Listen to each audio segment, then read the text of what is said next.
Hi everyone, welcome to my YouTube channel. ಕಬಾಬ್ಗೆ chicken ತೊಗೊಂಡಿದ್ದೀನಿ, ಹಚ್ಚಿ ಮಸಾಲ ತೊಗೊಂಡಿದ್ದೀನಿ. ನಂತರ ಶುಂಠಿ ಬೆಳ್ಳುಳ್ಳಿ ಪೇಸ್ಟ್ ಹಾಕ್ಕೊಳ್ತಾ ಇದ್ದೀನಿ. ಉಪ್ಪು ಖಾರದ ಪುಡಿ 1 ಸ್ಪೂನ್ ಹಾಕ್ಕೊಳ್ತಾ ಇದ್ದೀನಿ.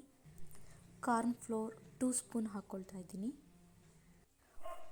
ಒಂದು ಮೊಟ್ಟೆ ತೊಗೊಂಡು ಒಡೆದಾಕಿದ್ದೀನಿ. ಚೆನ್ನಾಗಿ ಮಿಕ್ಸ್ ಮಾಡಿ 1/2 ಅವರ್ ಬಿಟ್ಬಿಡಿ. ಬಾಣಲೆಗೆ ಎಣ್ಣೆ ಹಾಕಿ ಕಾಯಿಸ್ಕೊಳ್ಳೋಣ. ನಂತರ ಚಿಕನ್ ಪೀಸ್ನ ಒಂದೊಂದು ಹಾಗೆ ಹಾಕಿ 2 ಮಿನಿಟ್ಸ್ ಬೇಯಿಸಿ.